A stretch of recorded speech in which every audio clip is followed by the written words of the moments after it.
Welcome to The Explainer.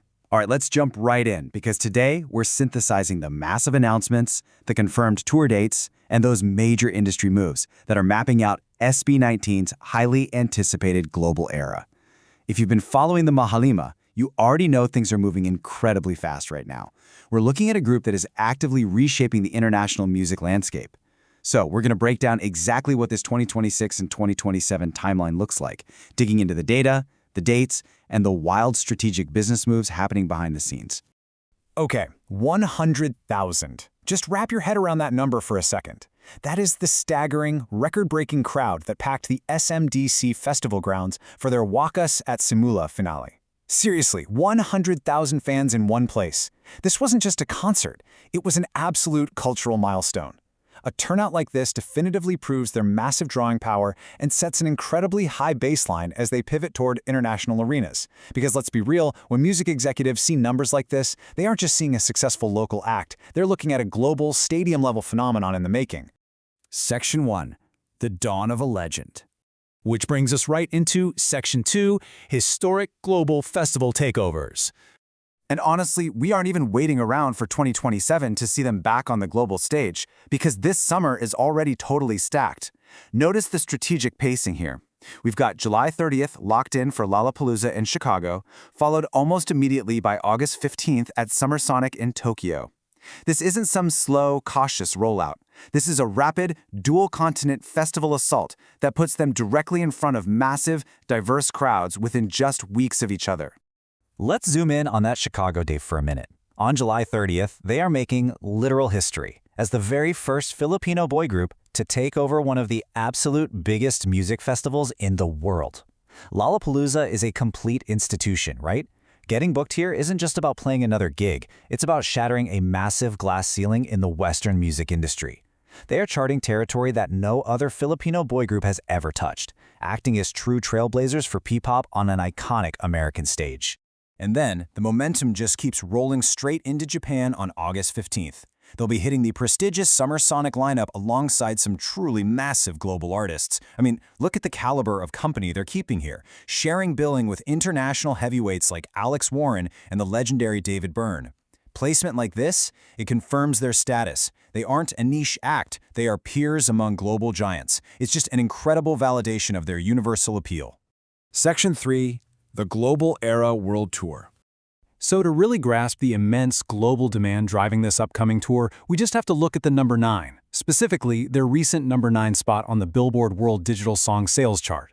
This isn't just some vanity metric to brag about. This is cold, hard data. Landing a top 10 spot on a Billboard global chart tells international promoters everything they need to know. The listeners are there, they're highly engaged, and they are buying the music. This number 9 spot is literally the engine powering their tour routing. And the really crucial point here is that their chart success is directly translating into real-world international recognition, which is perfectly highlighted by their current nomination for the SEC Awards in Brazil. Think about that geographic leap for a second, from the Philippines to charting in the US, all the way to scoring award nominations in South America. It just proves that the Mahalima's reach has completely bypassed traditional borders, creating hotspots of intense demand in entirely new continents. And as you'd expect, all this builds directly into their actual touring schedule. They're establishing really strong footholds in North America, Europe, and the Middle East this year, but looking ahead to 2027, the predictions are pointing toward massive marquee destinations, London, Paris, and Brazil. The strategy is super clear: hit the established markets hard right now and build up the capital and momentum required to absolutely dominate those high-demand global arena stops next year. Moving on to Section 4. The 1Z Entertainment Empire. But to truly get the full picture of their future, we have to look behind the scenes at the 1Z effect.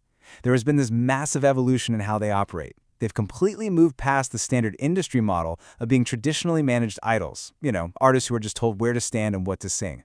Instead, they're now the ones sitting in the boardroom. They become global cultural ambassadors steering their very own label, 1Z Entertainment. And the expansion is already happening so fast. With Pablo taking over as president and the launch of new acts like Xonara, 1Z is building out a legitimate global label. It makes it highly likely that we'll see sister groups like Xonara or J2X joining the 2027 tour as opening acts. They aren't just plotting a tour for themselves anymore, they're building an entire touring ecosystem. They're effectively exporting a full P-pop festival experience worldwide under the Onesie banner.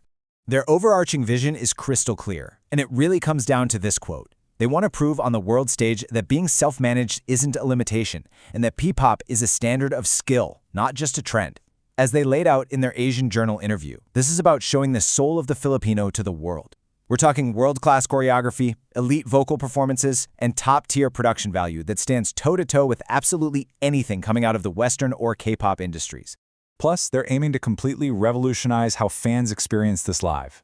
Check out this phased approach, it's genius. Even if they can't physically perform in every single city around the world, reports point toward a huge partnership with CJ4Dplex. This means simultaneous 40x theater streams globally.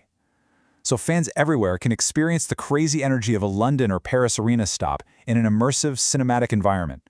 They are leveraging cutting-edge tech to ensure this global era leaves absolutely no fan behind.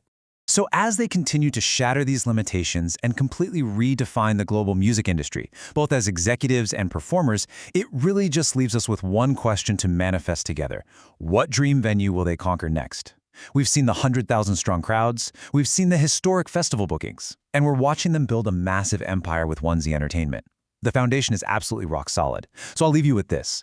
Looking at the trajectory we've explored today, does a Grammy stage or a Coachella headline really seem that far off?